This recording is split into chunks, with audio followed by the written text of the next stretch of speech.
You're listening to Reza Riffs with Keith Reza and Alan Lee, right here on LA Talk Radio. Okay. All right, Rifters, welcome to the show. Subscribe, rate, and review. We got a great show today with the great Fritz Coleman. Yes, he's going to be here on Reza Riffs. He just emailed me, asked me for my password, so I sent it to him.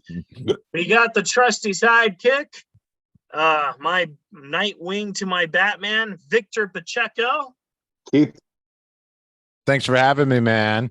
Yeah, City asked besides the password, your social security number too, right? exactly. And This is great. Fritz Coleman is here, and I'm going to allow him in the waiting room right now. I love like, Zoom. Zoom's great. You're like, okay, we're just gonna blast them in regardless. Yeah. It's great. Fritz Coleman's here. Fritz, how are you? Okay, maybe he's still connecting. Are you there, Fritz? he's definitely there, dude. I think Oh yeah, I see him. Hi. I think your audio's off, Fritz. Fritz Coleman connected the audio. There it is. Okay, now it's on. Now it's off. Okay. Okay, we are going to sue Zoom, ladies and gentlemen. This is ridiculous, embarrassing me in front of Fritz Coleman. Okay, I gotta tell him his audio's off. There's a way that you could write.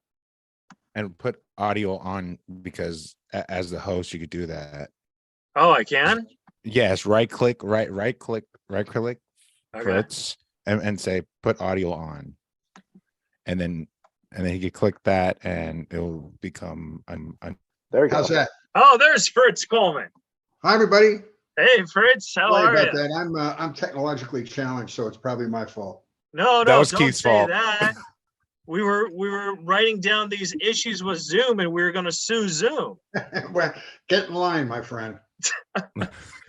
Fritz, thanks for joining us. This is Victor, the trusty sidekick. Hey, Victor, how are you? Good to meet you. Great, Mr. Coleman. Pleasure's mine. Now, Fritz, I wanted to ask you because you do stand-up comedy, but you also did the weather. And when you did the weather, you didn't have a trusty sidekick. It was just you. No, I had dozing anchor people. It wasn't a trusty sidekick. No, I had anchor people who were taking selfies and talking to their agents. Name I names. was hanging out there all alone, guys. It was miserable. Now, I know you retired, but did you retire right before COVID hit, or did you retire in between COVID? It was unbelievable timing. I retired just before the lockdown happened, and it was the end of my contract, and it was just time to go. And when we started locking down and people were doing broadcasts from home, my boss asked me to hang out for a while just to sort of smooth over that transition. And so I stuck around for an extra month and then retired. Oh, So nice. it was odd timing. I didn't know the pandemic was coming. I Right. just happened to time my retirement precisely at the right moment. Yeah. Well, that's one of those things where like everything falls into place for Fritz Coleman, right? Yeah. And I really wish I were at work these days talking about bomb cyclones and stuff. I really miss it. Let's talk about it right now. I mean, quite honestly, Mr. Don't Coleman, ask me any technical questions because I relinquished my license 2 years ago. Oh my God. So I can't ask you if the moon landing really happened. Okay. Question. I know it did. Yeah, I mean, if anyone's gonna know, it's gonna be Mr. Coleman over here, So I don't question anyone's intelligence. It's just, if you have contracts, I don't want you, ending up on a list, or you're gonna get terminated for showcasing what you know on a podcast. So, I just Because that was one of my questions about climate change. How do you explain climate change to people that believe in it? Well, that's a great question. When I would do speaking engagements, that would be the big, and at the end of the speaking engagement, I would do a 10 or 15 minute conversation, where ask me whatever question you want. And that was always, there two questions would come up. Why the hell do you insist on following freeway chases? And second, why do you, what do you think about climate change? And climate change is a fact. Now, Thank you. the climate change argument is divided into two pieces. Is there, in fact, a change in atmospheric conditions? Absolutely. If you look at the last 10 years of what we've experienced in the Northern Hemisphere, we've broken every single record in weather keeping. We've broken high and low temperature records. We've broken number of tornadoes. We've broken the destruction of tornadoes, the number of hurricanes, the intensity of hurricanes. Every single record we've been keeping since they've been keeping records at the end of the 19th century has been broken. So something is afoot. Uh-oh. So I can promise you that just from my experience doing the weather. What I'm not skilled or qualified to do is to tell you 100% why. Right. People are always going to say, well, it can't be mankind because Mother Nature always wins and they're going to be around at the end. That might be true, but we're getting more and more populated. We're giving off more fluorochlorocarbons or chlorofluorocarbons. And we need to start paying attention, because regardless of how much human beings are or aren't responsible for climate change right now, if we don't pay attention to what we're doing, we will exacerbate it in the future. So I believe there's climate change, and I also believe we're all responsible for our little part. And I'm thankful to the people who devote their lives to environmental issues, because we all have to live and not ruin this planet for subsequent generations. Yeah. Well, see, that's part of the reason why I like stalk John Cusack and The Rock, because if there's ever like a massive thing, I want to hang out with them because I will survive. You're probably right. You know what I mean? I like to hang out with The Rock just in general circumstances. Make him look. Yeah. But I just know that if you're with a big movie star, they've done a movie about this, they know what to do. So I'll just hang out with them and be like, all right. No, you're 100% right. Yeah. Now I wanted to ask you, Fritz, before you have a very interesting story, because I don't know if a lot of people know this, but I know that you used to do stand-up comedy before you did the weather. That's right. I actually got my job doing the weather from being a stand-up. This is a true story. Awesome. Real weathermen, real licensed meteorologists hate this story, but it's a true story. Yes. So I came out here in 1980 to do stand-up, and I was working at the Comedy Store, and I had a friend who was an anchor person at Channel 4 for many years. And one Friday night, I had a spot at the Comedy Store. He said, I'm going to bring my boss and his wife down to see you perform on Friday night. So he brought his boss and his wife down, and I did a show. And after the show was over, I went backstage to the little dark area near the restrooms to meet these people. Mm-hmm. And his boss, and I had the preface to this is I had done a story on stage about doing the weather in the Navy, but not knowing anything about it, but they didn't care. Right. I would just have to go, and they would say, just fill the 2.5 minutes, be respectful, and don't use profanity. It doesn't matter what you really say. So I told a little anecdote. That was a true story about doing it in the Navy. So after the show was over and I went to meet this guy backstage, he said to me, this guy being the news director from Channel 4, this guy said to me, do you have any interest in coming to Channel 4 to do some vacation relief work for me, fill in like weekends? And my main guy hasn't had a vacation in a year. I really need to spell him in his job. And, I was making $45 a night at the Comedy Store. I said, oh my God, when do you want me to start? And he said, well, did you say I'll do it for more than $45? That's right. I didn't mention any prices, but I carried his wife to the car. That's how excited I was. But a gentleman. Yeah. That's gentleman right there. That's a gentleman. He said you have to audition. So that was a Friday night. I auditioned the following Tuesday.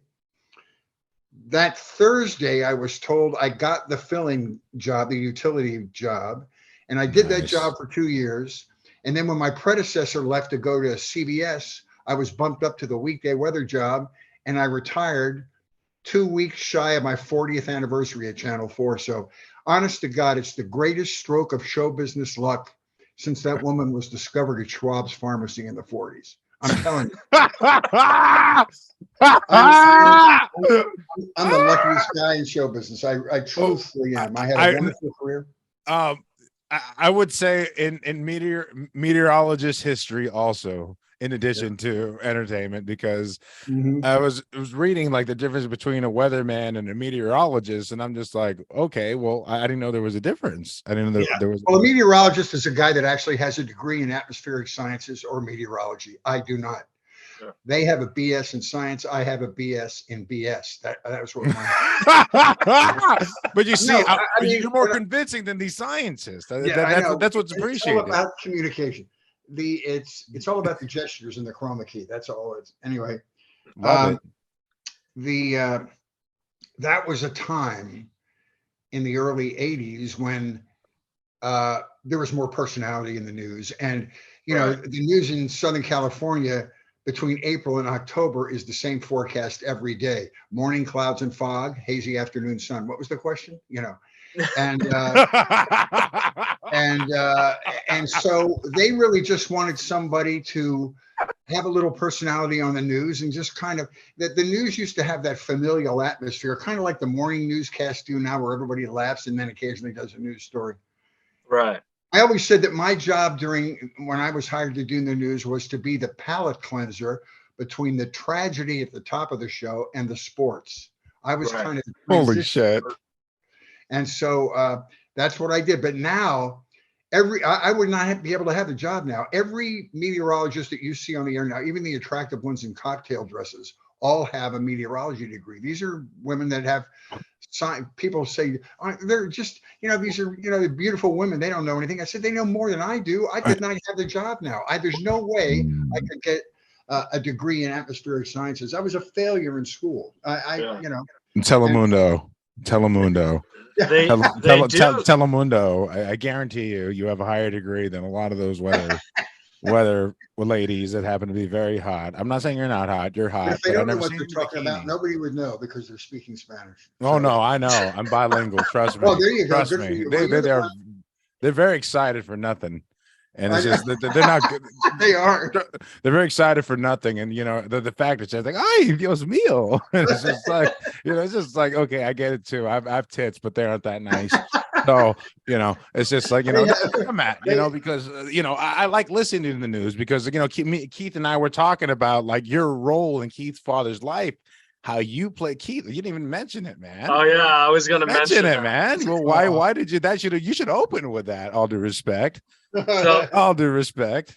So it's funny you say that about Telemundo. They're very excited. There are no down days, and they have great wardrobes. Those weathercasters on Telemundo have beautiful clothes, man. Yeah, all bikinis, baby. Yeah, it's beautiful. So no. I told my father that I was going to interview you today. At first, he didn't believe me, you know. And I was like, no, he's going to do it. And he's like, oh, I grew up watching Fritz Coleman. And I'd be like, yeah, that, you know, I'm only interested in his stand-up comedy, but he's like, oh, you should tell him that he meant a lot to me, because when I was a kid, I'd wake up and I'd watch the news, and Fritz Coleman would be on it and be like, all right, so Tuesday it's gonna rain. Make sure you wear your raining clothes. And then Wednesday it's going to be, you know, sunny and stuff. And then my dad would be like, so Tuesday I wear my rainy clothes and it didn't rain, but then Wednesday it did. And I just I was like, well, it depends what time zone you're in. Yeah. Here's the whole trick to being a successful television weathercaster, and that is to learn how to suffer public humiliation gracefully. Just like stand up. Even if you're wrong, if you just do it with humility, people really connect with that, because, you know, people love people who aren't perfect. So I proved that I wasn't perfect. But no, the way he was saying it, that he really enjoyed you. So like, yeah, I just well, you tell your dad I appreciate it. Where did he grow up? He grew up in Huntington Beach. Oh, there we go. Yeah. Beautiful. Yeah. Surf City, baby. Yeah. Now, Fritz, I wanted to ask you, when you did this audition to become a weatherman, did it, and you got the job, did it affect your stand-up comedy? Because when you do stand-up, I do 3 or 4 sets a night. I can only imagine weather people, your hours are so messed up that you can't put in that much sets. Well, actually, because again, this was a different time. I would do the 5, 6, and 11 o'clock news. So after the 6, I would have dinner. I would go to the Comedy Store, the Laugh Factory, the Improv, and do a set, and come back and do the 11. So I could do 3 or 4 sets a night, and that's not including weekends. Yeah. And so I was able to, get my licks in there as often as I could. Then later on, we started being responsible for social media content and online content, and our day was never over. We'd get like 45 minutes for dinner, then I'd have to come back and start preparing other stuff. But I used to, in the old days, be able to do, several sets a week. Absolutely, 3, 4, maybe 4 sets a week. And then you also did you did Johnny Carson a lot. So Right. like, what was that like? I did 8 appearances on the Tonight Show with Johnny Carson, Jay Leno, Joan Rivers, and Gary Shandling. Holy shit! And when they were guest hosts, That's and, incredible. you know this as a comic, it's like your comedy bar mitzvah when you do the Tonight Show. It's the greatest. It's the great. It's so great. It's this flash of light that you can't even remember until weeks later.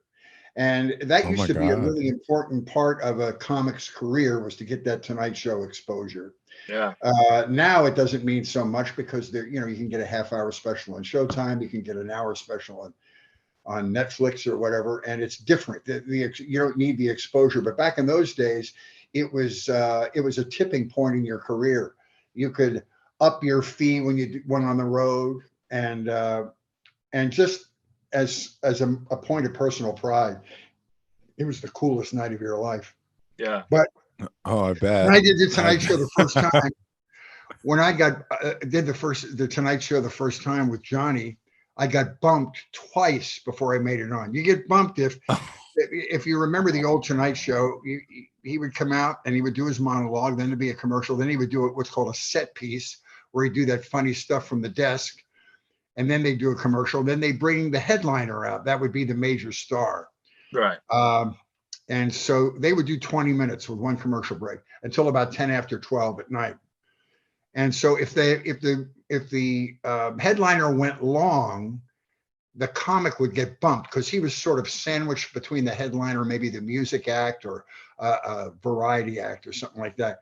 So I got bumped twice before I even made it on. The first time I got bumped by Heather Locklear, who had just had some recent plastic surgery enhancements. So Johnny was enamored with this woman. He's flirting at her and staring at her chest the whole time. And they went on, and it was very funny.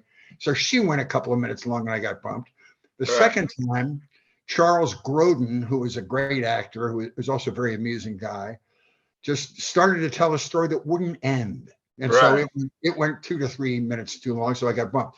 So by the time I made it on, I didn't even call my parents. I said, listen, if I make it on, I'll let you know. You can look at it on videotape.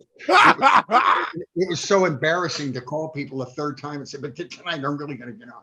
Anyway, it's as a comic, if not for yourself, talking to other people, it's probably the single greatest experience you'll have in your stand-up career. Is Johnny Carson. It would be like if you got bumped by Heather Locklear, right? Your first time you call like your dad, you'd be like, Dad, I'm going to be on Johnny Carson. And then like he watches it, he calls you after, he's like, I didn't see you. You'd be like, yeah, but Heather looked good. Exactly. That's exactly what would have happened. Oh, I didn't know you were supposed to be on there. I was tuning in to watch Heather Locklear. Yeah. Anyway, but it was fun. It was a cool time, different time.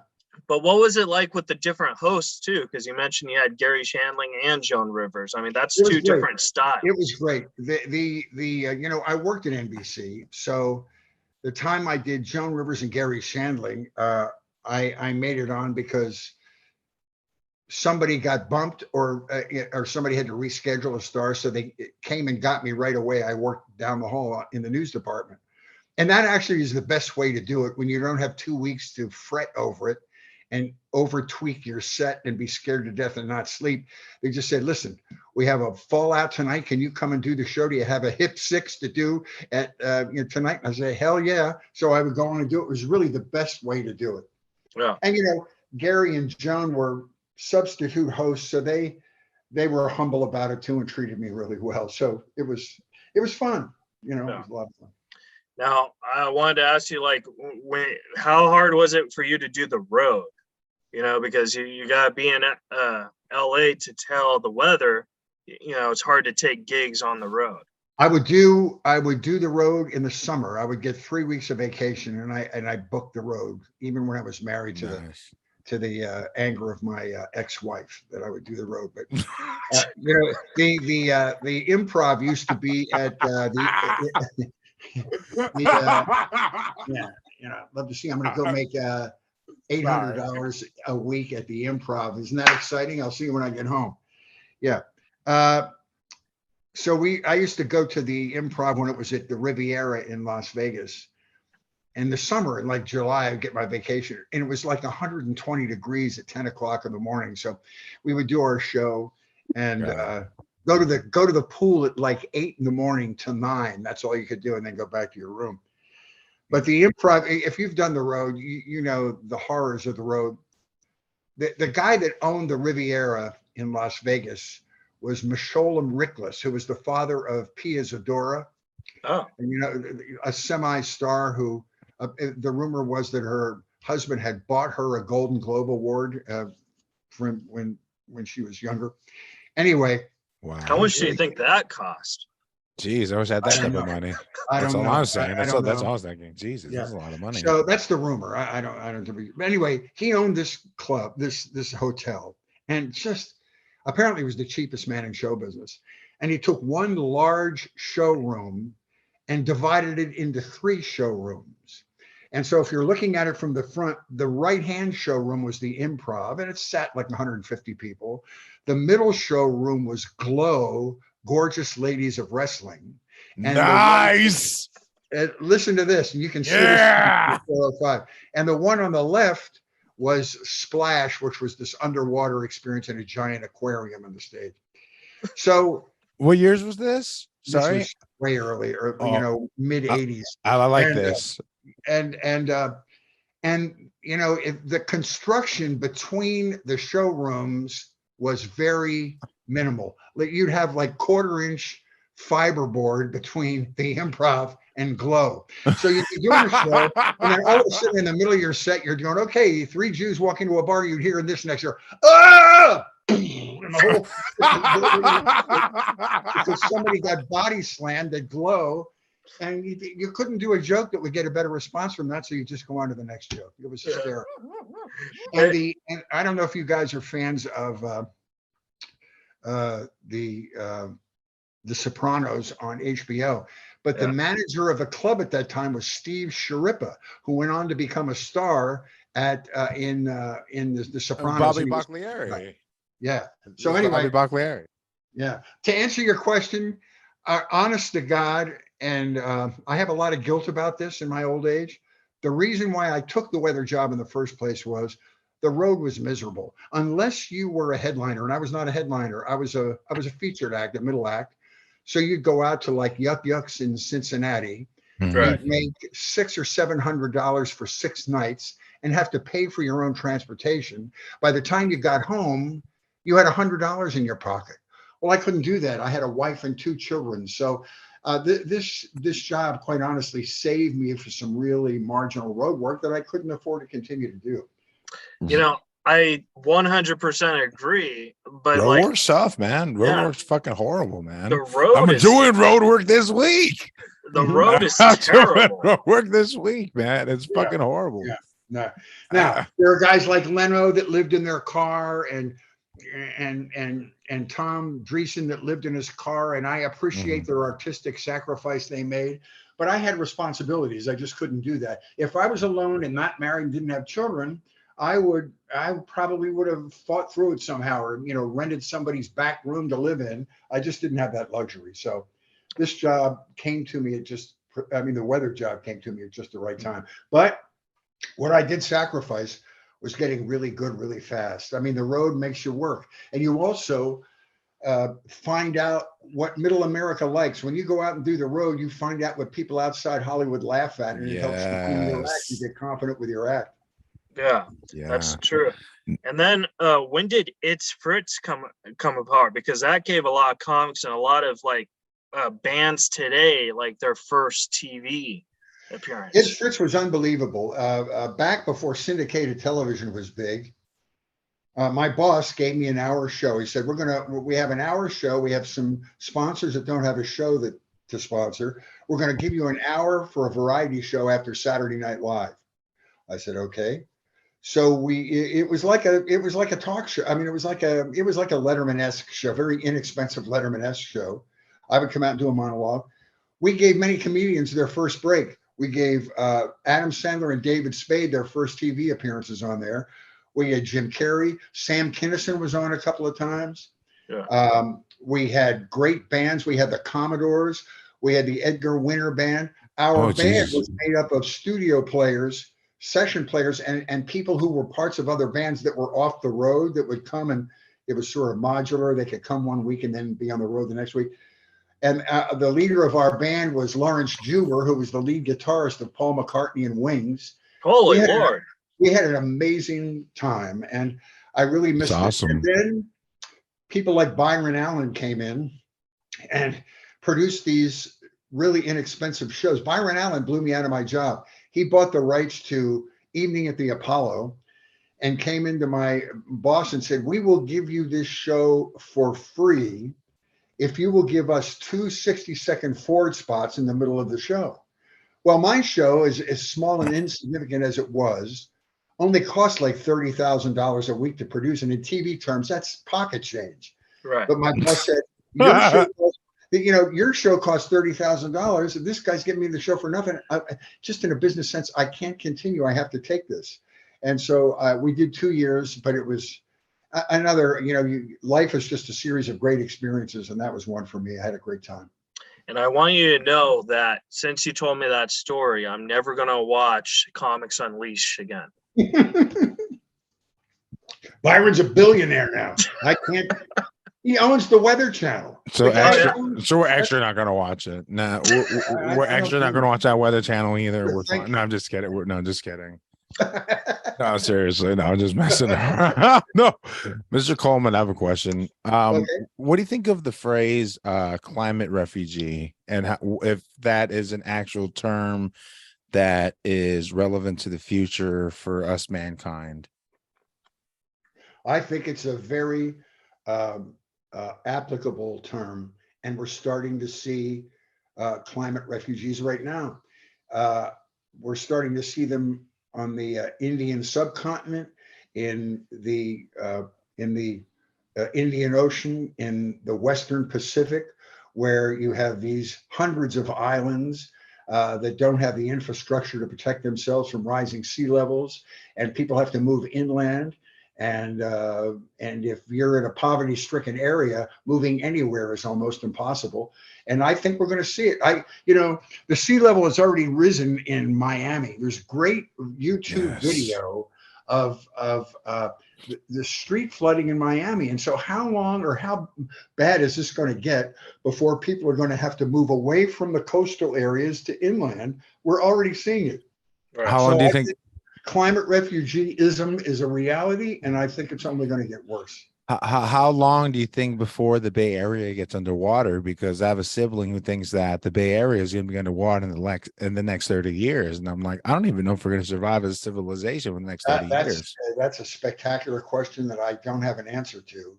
But I'll tell you, if they keep getting hit with these atmospheric rivers and the Pineapple Expresses coming down from the roof, and then the rising sea level, the combination of the two may change the geography of Northern California. It really could. Yeah, because no, I didn't mean to interrupt you. I'm sorry about that. No, it's just because it's like an argument that I have amongst my siblings about like, hey, in 30 years, all this is going to be underwater. and I didn't believe it Well, I until don't know. this I don't know past. 30 years, but No, it you're might be right. less. It might be less. Yeah, It yeah. might be less. And I wasn't trying to undermine anything. It's just that I went to No. the Bay Area to go visit my parents during Christmas, and Trader Joe's was flooded, Walgreens was flooded, Lucky's was flooded, Albertsons was flooded, everything was flooded. I've never seen that before in my life, and I grew up in San Carlos in the Bay Area between San Francisco and San Jose. Yeah. And I've never seen that before in my life. So I'm actually concerned about the weather and Well, I what. think everybody should be. Everybody should be as concerned as you are, because I think it's a problem and we're going to have to address it.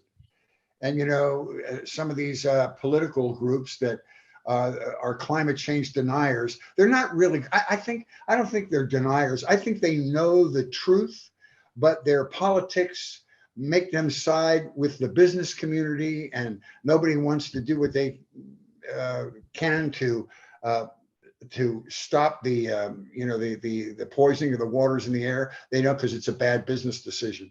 But we're gonna face the piper soon enough, I think. Do you also think that maybe fear plays like involved in these people? Like maybe they're so Absolutely. scared that they don't want to admit. You know what I mean? Absolutely. I believe you're 100% right. I think that whole political platform, without being specific, is based on fear. Fear of the other, fear of other races, fear of what we don't understand, fear of Just change. fear Right? of change, precisely. Right. That's Even what- if it's positive, even if it's going to positively No, impact our it's lives, different. people are scared of Yeah. change, even if it's going to No, help their exactly. lives. Going back to the Tea Party movement and the election of Barack Obama, that's exactly correct. I Yeah. agree. Well, yeah. I mean, history tends to repeat itself, and so it's just like I'm just trying to prepare myself for the future. I know I'm a morbidly obese American, but I have lost 108 pounds, No, you're and not. I am. I'm 297 pounds. I'm still morbidly obese. I need to lose 30 more pounds so I can be If you moderately shave obese. that beard, you'd drop a good 40 right there, bro. If I drop this beard right here, you notice I wouldn't have that. You know what though? That's a well-fashioned beard. You've got some hormones there. I got Thank this. you. It took me a year to grow this thing, and it looks like a goat. Spaniards invading Mexico. That's Oh, what this is. That's what this is. No, that's what that is. If you get really close, I That's a got good some one. No, orange man, and red. that is a well-fashioned beard right there. I appreciate that. No, you're a distinguished man, and I'm just like, okay, he's not going to show up for me. He'll show Now, up for Keith, but Fritz, not for me. when did you start growing your beard? After retirement? Yeah, you look very distinguished. I like made it. a list of things that I wanted to do that I was not allowed to do while I was on the news, and this You is could- one. You could grow out a beard or a goatee while you're on the air. No. It was Why? I I'm don't sorry. What? know. I wasn't allowed to wear. This is really, you'll love this. I wasn't allowed to wear my Harry Potter style glasses Why? because Sorry. my boss said this, and this might be true, but it still astonished me. He said, because if people can't see your eyes, they won't trust you. Oh yeah, that is true. I can see your eyes right now, though, and I have shitty But vision. I had to have these giant things, so it actually magnified my glass. I used 2 lenses from the Hubble telescope that were so big that exaggerated the size. Okay. You having beautiful eyes and you wanting to magnetize them. That's one story. Okay, that's one story, but that the viewers at home. no, I can see your eyes right now, and I trusted you the whole No, time. it was just a thing. Yeah, I don't know, but No. I wanted to do everything I wasn't able to do before, and I appreciate it. Wait, so no mustache at all? Even? No. And you know what? They didn't. I don't think they minded the final product. They minded the growth period getting started. Because now Fred Rogan has a goatee. I was just about to say, you look distinguished. You look very, very, you look so proper. Why would they deny that? I don't know. They highly discouraged it on men or women. No beards. Oh. Well, I'm glad that was set for both of them. We need equality across the board, okay? Right. So that's exactly what we need. So no beards for no man, no woman, non-binary, whatever you want to associate with, no beards. We get it. We got you. Now, No beards. now, Fritz, I wanted to ask you because before you did comedy, you also did disc jockey, which is kind of like hosting. You know what I Disc mean? jockey. That's a great word. Wait, I is never that heard what I that, but said? love that Disc word. jockey. You said disc jockey. That's I a said, great word. oh, You I can't. never heard that. I'm using that from now on. You were That's great. disc jockey. Disc jockey, not disc jockery. I What meant- the I fuck meant- are you talking about? I meant Disc jockery. disc I'm jockey. sorry, I didn't mean to break the fourth wall, but what the disc jockery? That's a great This guy word, though. got my That question all describes mixed the up with the career of being a beard disc thing. jockey. You can be a disc jockey, you can disc jockey, but disc jockery is the overall career of being a disc jockey, which is fantastic. It's a great word. But actually, that's how I started stand-up, because back when I was doing that, when I got out of the Navy, I was a DJ for 15 years. And part of your job as a DJ was you would get hired to host in clubs, like you play records or MC, wet t-shirt contests and all kinds of stupid stuff. So I got a job MCing in a jazz club Yeah. in Buffalo, New York. And it was a famous jazz club. It was called the Tralfamadore Cafe. And some very famous bands started there, like Spyro Gyra, some of these fusion bands. So I would be the MC. So in a jazz club, the jazz bands are on a different time clock than normal human beings. Right. So the show would be advertised to start at 8 o'clock, but if the band wasn't feeling it, they might not go on until 8:20, 8:25. Depends when they finish their bong back in the trailer, whenever they want to come out. So It's kind of like a Yeah, Tommy but- John but- concert. there we go. The owner of the club was charging like a cover charge and a 2-drink minimum. He wanted somebody to have something to see at 8 o'clock. So purely as a defense mechanism, I began to write jokes and write material for myself and learn to do crowd work at the top of the show until these bands decided that all the planets were aligned and they could go on stage. And sometimes it would be 10 minutes, sometimes it would be 20, but I built a body of material over time. And I got a little notoriety in the area for doing that, for being the funny opener for the jazz club. So this guy gave me my own night at the club. The clubs were usually dark on Monday night. So he'd say, I'm going to give you Monday nights and I want you to build a comedy show. So we would have other comedians. There were some other really funny people in town, but we got a lot from Toronto. Yuck Yucks was a big comedy franchise in Canada, and they had some amazing talent. Howie Mandel, Jim Carrey, all these guys would come down over the river, do our show, and then go back up to Canada. And so then I was bitten with a comedy bug, did that for a couple of years and said, I want to do this for a career. So I came out here and did it. And then I told you the rest of the story. But Anyway, so so yes, my DJing sort of got me into writing stand-up for myself. So basically, you could Disc still jockey. DJ jockery if you want. Like if I wanted to hire you at the Spearmint Rhino, you could just DJ it, right? Yeah, but I wasn't lucky enough to have a place where women weren't wearing stuff. I wasn't. Yeah. I wasn't. Yeah. No. These were just drunk boomers throwing shit. That's what I was. Now, Fritz, I wanted to ask you, now that you're retired and in the world of podcasting, have you ever thought about creating your own podcast to let people who followed you on the news and in your comedy to follow you in the airwaves? I'm a co-host of a podcast right now.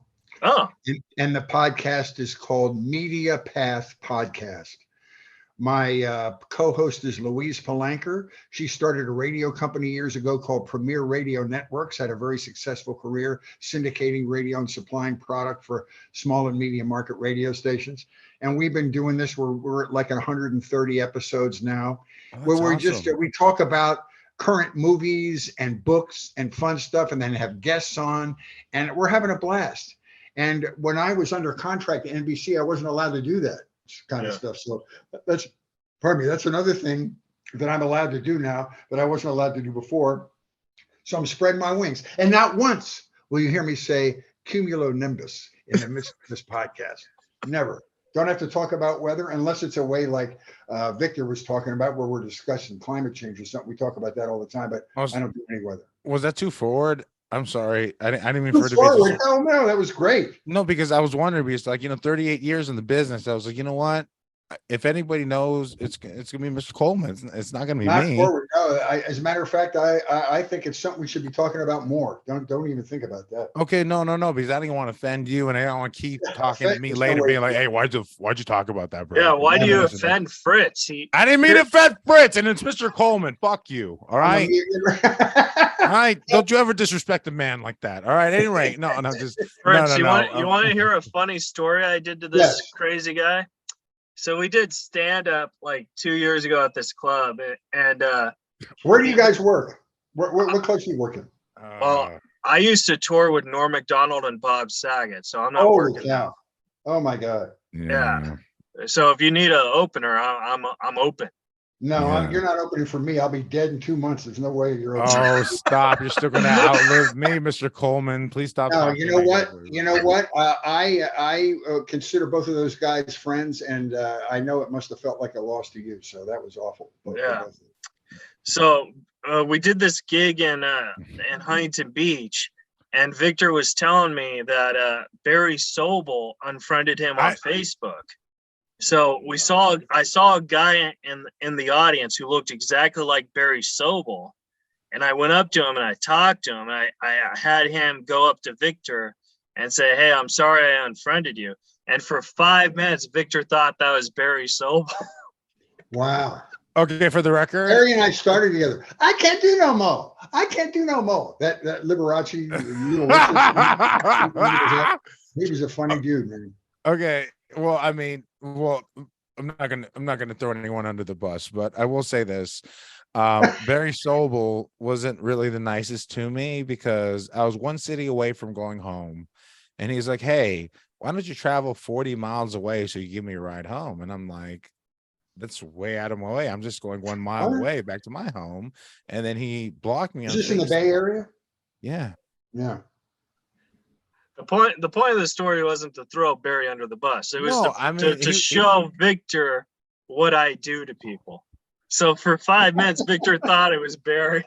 No. It wasn't 5 minutes. It was an hour and a half. Well, whatever. Keith Victor's like, Keith, Barry just apologized. I couldn't believe it. No, it was a white guy with glasses. He comes up to me. He's like, "Hey, man, I'm really sorry for blocking you on Facebook. I'm going to unblock you." He says, as soon as I get my cell phone back. I was like, "Holy fuck. Holy shit. Oh, my God. Damn, Mr. Keith. Wow. The power you have. Wow, that is amazing." And then I confronted him later. I was like, "Hey, how come you haven't unblocked me?" He's like, "Oh, I'm just kidding. I don't know who the fuck Barry Sobel is." And I'm like, "What the fuck? Are you kidding me? You're Barry Sobel. You have glasses here. You like you come." Oh my God. That was Keith fucking me for an hour and a half. I was pissed too. I was really pissed. I was like, "Hey, dude, you're paying for these fucking Denny's. Or we're gonna have a real problem right now. Paying for this fucking Denny's. I only spent $10 here, motherfucker. You're buying Denny's for me tonight because of all the mental anguish you put me through. Hurt my feelings." You guys go on the road together all the time? We try. When I get gigs, I try and bring Victor, but I don't get a lot of gigs right now. What, you're not working now, or is that COVID related, or you're retiring from the business? I think that there's this thing against chubby white guys. You know, the industry right now, and chubby Mexican guys. You need to tell people you're transgender, although they won't believe you because your beard's too thick. I'm a proud Samoan lesbian woman going through hormonal treatment. What are you talking about? What are you talking about? What are you talking about? You don't want me to show my boobies on here, then this whole thing will get blocked from YouTube if I show my boobies here. That's why I only released the audio, because I have this big fear he's gonna show his boobies. But I'm not gonna show my boobies. No, I have too much respect for Mr. Coleman. I'm sorry. No, too much respect. no, too Fritz, much respect. to answer your question, it's not COVID related. It's just, it's mostly because everyone I toured with is no longer with us. So it's hard for me to get into clubs that because they always brought me. You know what I mean? I got you. So it's very so I'm at the point where it's like I'll go when I can, but like I'm not an open micer. I don't need to go, and not saying this because I'm belittling people, but I was a professional comedian for 14, 15 years. You know what I mean? Mm-hmm. So that's where my career is. It's on the there's gonna be a comeback though. You got an entertaining podcast. Maybe this thing will blow up and you won't have to. Yeah, that's what I'm saying. Well, thanks for saying that. I'm glad I didn't fuck it up. You know, No, I'm just Fritz, kidding. I have 2 more questions because I want to respect your time. Question number 1. If you could go back in time and talk to young Fritz Coleman, what would you tell him now?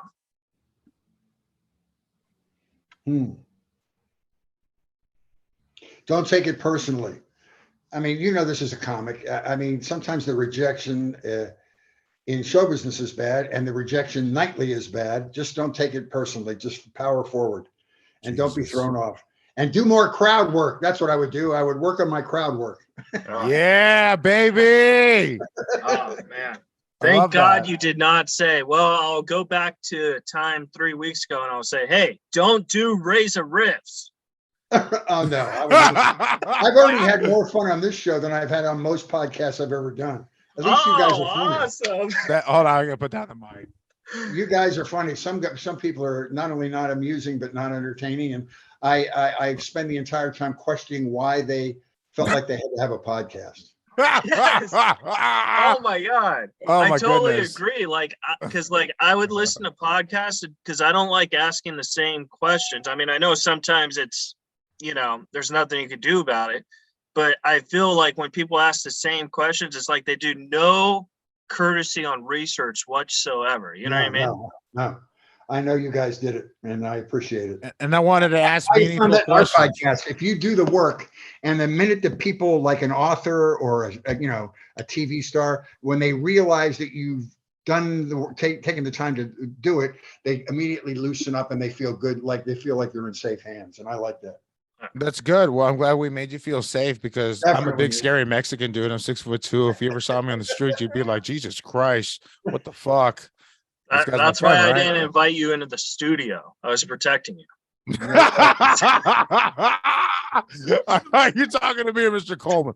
Okay, I don't know who you're talking to right now. Okay, no, I'm just kidding. Of course, no, I'm 6'2" and I'm full of goo, and so it's just sometimes it's a little scary. People are like, whoa, what the fuck is this? Because people really, honestly, don't think I'm Polynesian or Mexican or like Russian because my last name is Pacheco. Sometimes they think it's Pachenko. Like a Suki baby here. You don't talk to me like that, baby. But either way, no. Now, Fritz, my last question for you is where can the folks at home follow and support you? Well, go to the MediaPath website. We have MediaPathPodcast.com. It's got all our former episodes, and I post gigs on there and do all kinds of stuff. I'm just getting started now, post-pandemic, where I'm putting up a couple of reasonable shows that I want to promote. And so you'll find them there mainly. Awesome. All right, Victor, you got any last second questions for Fritz? I don't want to end this on any dooms and glooms prophecies about the end of mankind. So I just want to say, go ahead. Yeah, go ahead. Okay. It could be the last episode. That's- You never know. Dude, don't say that. Don't you ever say that. I don't want to No, I disrespect mean, I'm just men saying. here. I don't know I don't when want to my heart's disrespect going to men. stop. Well, I don't know when my heart's going to stop. 20 seconds later. At any rate, no, but listen, no, my question is, what can we do as a society right now to help protect the environment so that we don't screw it up more than we've already screwed it up? Like, what can we do? Do we really have to do we have to eat the elite, or what do we got to do?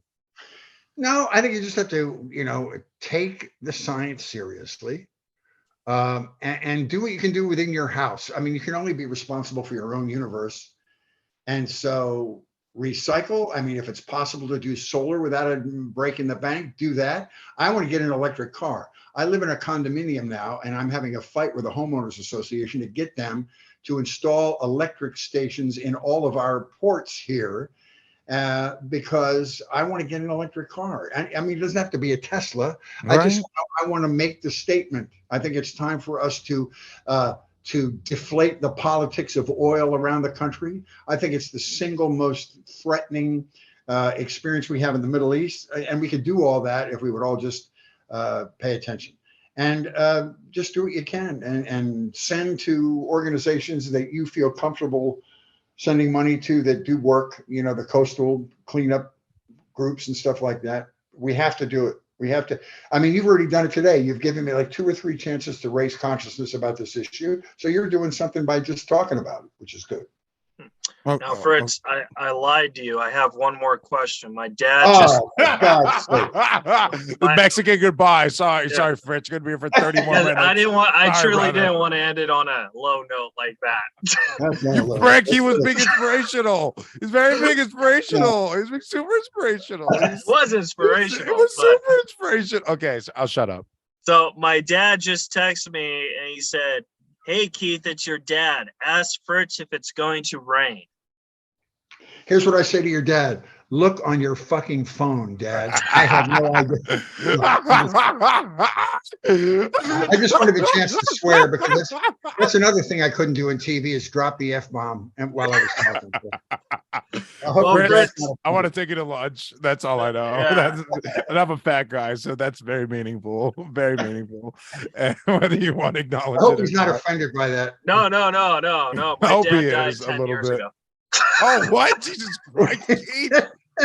I don't want to end this on a fucking negative note, Mr. My dad died. No, 10 years ago. I was Okay. just kidding. All right. Fritz, No, I'm fucking with you. thank you so much for riffing. You're with welcome, us. guys. I had a lot of fun. You do a good job with this. Keep up the good work. All right. Well, have a great day, and we'll talk to you later.